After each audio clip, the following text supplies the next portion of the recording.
আমাদেরকে শয়তান একটা প্রবোধ দেয়, এই ভিডিওগুলো আমরা দেখি ফেসবুক ইউটিউব আর স্কিপ করে চলে যাই, উপরের দিকে টেনে আমরা স্ক্রল করে চলে যাই। শয়তান আমাদেরকে বলে তোমার কি করার আছে, তুমি একটা সামান্য, একে তো বাংলাদেশের মতো একটা ছোট্ট দুর্বল দেশ, আবার সে দেশের একজন অতি সাধারণ একজন নাগরিক, একজন নগণ্য মানুষ, তুমি এই আন্তর্জাতিক সমস্যার সমাধান করার মতো ক্ষমতা তো তোমার হাতে নাই, তোমার কি করার আছে? সো তুমি একটু আল্লাহর কাছে দোয়া করো, বাস। আমি একটু দোয়া করে ওটাকে স্কিপ করে আর একটা ঝাঁকানাকা কোনো ভিডিওতে আমি ডুবে যাচ্ছি। এই না আমাদের অবস্থা? আসলে কি তাই? আমি তো তা মনে করি না।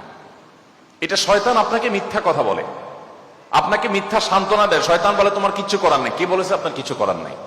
আপনার যে কত কিছু করার আছে সেটা আপনি নিজেও ভাবেন নাই। আল্লাহ তাআলা আপনাকে জিজ্ঞাসা করবেন না তুমি সেখানে সামরিক শক্তি কেন পাঠাও না, কারণ সামরিক শক্তি আপনার হাতে নাই। আল্লাহ আপনাকে এটা জিজ্ঞেস করবেন না। আল্লাহ আপনাকে বলবেন না তুমি মানবিক সহায়তা নিয়ে শত শত হাজার হাজার টন কেন খাবার পাঠাও নাই সেখানে, কারণ এই ক্ষমতা আপনার হাতে নাই। আল্লাহ এটা জিজ্ঞেস করবেন না।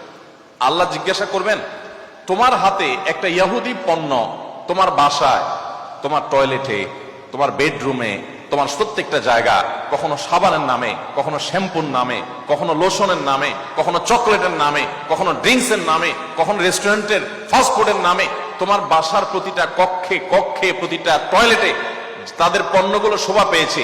এই পণ্য বেচা টাকা দিয়ে তারা বোমা হামলা করে মানুষ মেরেছে। তুমি শুধুমাত্র তাদের প্রতি সিম্পেথি দেখাতে পারতে, সেটা তো দূরের কথা, উল্টো বরং তুমি সেই বোমা হামলার সঙ্গে জড়িত। তুমি জেনে হোক আর না জেনে হোক, তুমি বুঝে হোক আর না বুঝে হোক, তুমি কিন্তু সেই বোমা হামলার সাথে জড়িত।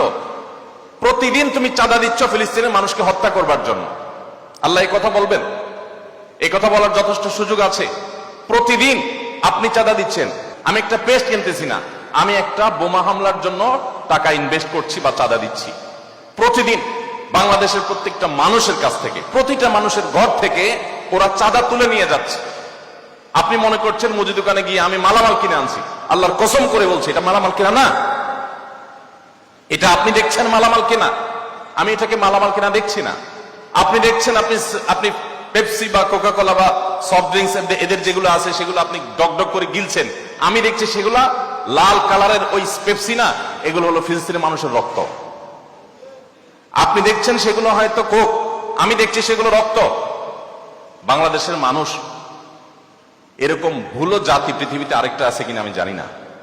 আমরা খুব দ্রুততার সাথে ভুলে যাই। আমরা কাউকে মাথা তুলতেও দেরি করি না, আবার মাথা থেকে আছাড় দিতেও আমরা দেরি করি না। এটা আমাদের একটা দুর্বলতা। আমাদের এই দুর্বলতাটা আমাদের কাটিয়ে ওঠার চেষ্টা করা দরকার।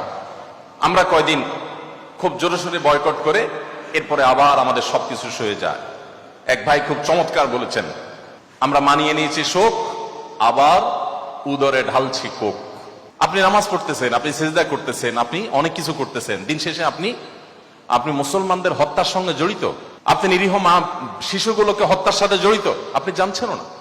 আমরা মুসলমানরা যদি শুধুমাত্র তাদের পণ্যগুলো বয়কটটা যদি যথাযথভাবে করতে পারি, তাহলে তারা অন্তত 50% এমনিতেই সাইজ হয়ে যাবে। আমি তো মনে করি যে এই প্রেক্ষাপটে, এই বাস্তবতায়, ফিলিস্তিনের এই বাস্তবতা অন্তত আপনারা যদি প্রত্যেকে আন্তরিক হন এবং সচেষ্ট হন, তাহলে সেক্ষেত্রে আপনারা বাণিজ্যিকভাবেও লাভবান হতে পারেন, কিন্তু সেটা মূল উদ্দেশ্য থাকবে না।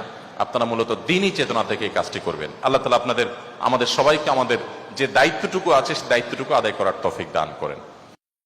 আস সুন্নাহ ফাউন্ডেশন, উম্মার স্বার্থে সুন্নাহর সাথে।